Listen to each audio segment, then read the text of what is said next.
अस्सलाम वालेकुम, welcome to my YouTube channel zoology forum. जैसे कि आप लोग जानते हैं कि हमने animal diversity in vertebrates and coordinates का first chapter animal classification, phylogeny and organisation start किया हुआ था। हमने पार्ट 1 और पार्ट 2 की बात कर ली थी और आज हम पार्ट 3 की बात करेंगे। तो आज हम पार्ट 3 में जो टॉपिक्स डिस्कस करेंगे वो सबसे पहले है एवोल्यूशनरी सिस्टमैटिक्स। उसमें हम फर्दर बात करेंगे होमोलॉजीज़ की, analogies, phylogenetic tree diagram, debate between cladistics and evolutionary systematist, and last one is numerical systematics.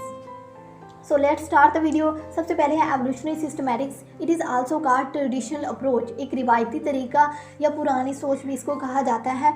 The systematics in which evolutionary relationships are developed by the study of fossils of ancestors of closely related animals is called evolutionary systematics. Systematics की वो type जिसमें हम closely related जो animals हैं उनके इंसिस्टर्स के fossils की study करते हैं बेसिकली, और उससे हम एवोल्यूशनरी रिलेशनशिप्स डेवलप करवाते हैं उन क्लोजली रिलेटेड एनिमल्स के अंदर, तो इसको एवोल्यूशनरी सिस्टमैटिक्स कहते हैं। इसका जो बेसिक प्रिंसिपल है वो ये है कि क्लोजली ऑर्गेनिज्म जो हैं एक इंसिस्टर के साथ क्लोजली रिलेटेड हैं, तो वो उस इंसिस्टर के साथ ज़्यादा रिजेंबल करेंगे than that of distantly related organism. ठीक है, ये जो है ये अप्रोच जो है ये सबसे एक तो ओल्डेस्ट अप्रोच है। There are 3 types of similarities between the animals. First one is homologies, second one is analogies. Homologies क्या होती है ये हमने लास्ट वीडियो में बात की थी, लेकिन यहाँ पे अब फर्दर बात कर लेते हैं। Resemblance that result from the common ancestry. Organisms के अंदर, डिफरेंट एनिमल्स के अंदर ऐसी रिजेम्बलेंस, ऐसी सिमिलैरिटी जो कि उनके कॉमन इंसिस्ट्री की वजह से होती है, क्योंकि वो सेम इंसिस्टर से बिलोंग करते हैं, इसी वजह से उनके अंदर जो रिजेम्बलेंस आती है उसको होमोलॉजी कहते हैं। For example, similarity in the arrangement of bones between birds wings and human arms. जो ह्यूमंस के आर्म्स हैं और बर्ड्स के जो विंग्स हैं उनके अंदर जो बोन्स की अरेंजमेंट है वो सेम है, because they belong to same ancestor, so it is a example of homology. Next one बात करते हैं एनालॉजी की। Resemblance that result from organisms adapting under similar evolutionary pressure. ऐसी रिजेम्बलेंस, ऐसी सिमिलैरिटी जो कि ऑर्गेनिजम्स के अंदर इस वजह से आती है क्योंकि वो सेम एवोल्यूशनरी प्रेशर को बेयर कर रहे होते हैं। एवोल्यूशनरी प्रेशर अब क्या होगा कि ऐसे ऑर्गेनिजम्स जो कि सेम प्रॉब्लम को फेस कर रहे हैं, तो वो उस प्रॉब्लम को फेस करते करते सेम प्रॉब्लम्स को फेस कर रहे हैं, तो इसलिए वो उस प्रॉब्लम का सिमिलर सोल्यूशन निकालेंगे, तो उसको कहेंगे analogy. For example, similarities between the wing of birds and insects. जैसे कि बर्ड्स हैं और इंसेक्ट्स जो हैं इनको फ्लाइट के लिए विंग्स की ज़रूरत होती है, तो दोनों ने सेम प्रॉब्लम को फेस किया, इसीलिए दोनों ने सेम सोल्यूशन निकाला, दोनों ने विंग्स को डेवलप कर लिया, so it is called analogy. Next बात करते हैं फाइलोजेनेटिक ट्री की।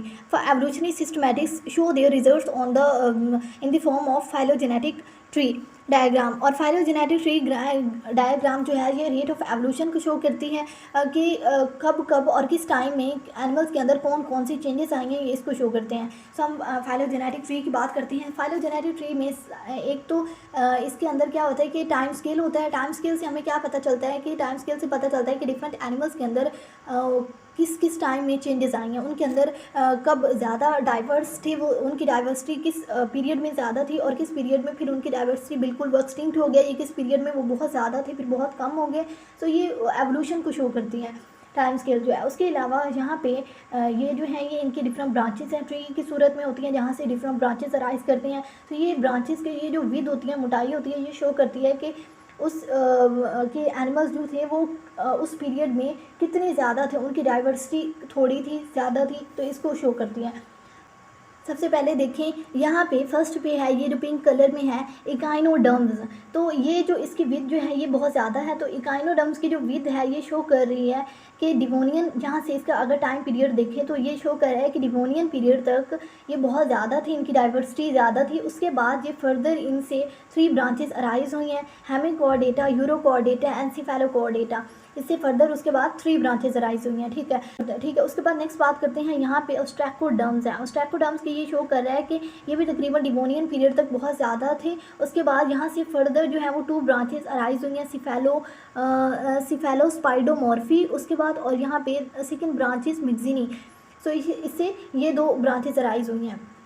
उसके बाद हम बात करें तो यहाँ पे ये जो है अकैंथोडायंस को आप देखें तो यहाँ पे इसकी जो है पर्मियन पीरियड तक, ये पर्मियन पीरियड तक इसमें बहुत ज़्यादा ये पर्मियन पीरियड तक थे। उसके बाद पर्मियन पीरियड के बाद इनकी कोई ब्रांच आके फर्दर जो एक्सटेंड नहीं हुई, इससे कोई फर्दर ब्रांचेस नहीं निकली। इसका क्या मतलब है कि पर्मियन पीरियड के बाद ये बिल्कुल एक्सटिंक्ट हो गए। अब अकैंथोडायंस जो है वो बिल्कुल नहीं पाए जाते पर्मियन पीरियड के बाद, ठीक है। तो इसी तरह आप फाइलोजेनेटिक ट्री से बहुत ज़्यादा इन्फॉर्मेशन हासिल कर सकते हैं। आप देख सकते हैं कि कौन से एनिमल्स जो थे वो किस पीरियड में कितने डाइवर्स थे और उसके बाद कितने डाइवर्स थे और उसके बाद उनमें कौन कौन सी चेंजेस आई हैं, उनसे फर्दर कौन से ब्रांचेस जो हैं वो अराइज हुई हैं, ठीक है।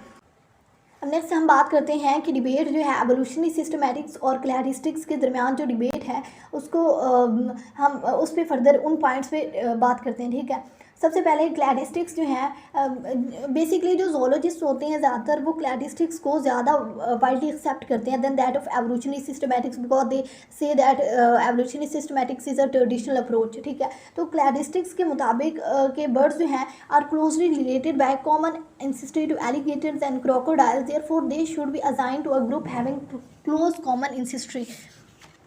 जो क्लैरिस्टिक्स हैं इनका असल में कहना ये है कि जो बर्ड्स हैं ये इनके इंसिस्ट्री को अगर देखा जाए, इनके आबाविदात को अगर देखा जाए तो ये ज़्यादा क्लोजली रिलेटेड हैं एलिगेटर्स के और क्रोकोडाइल्स के।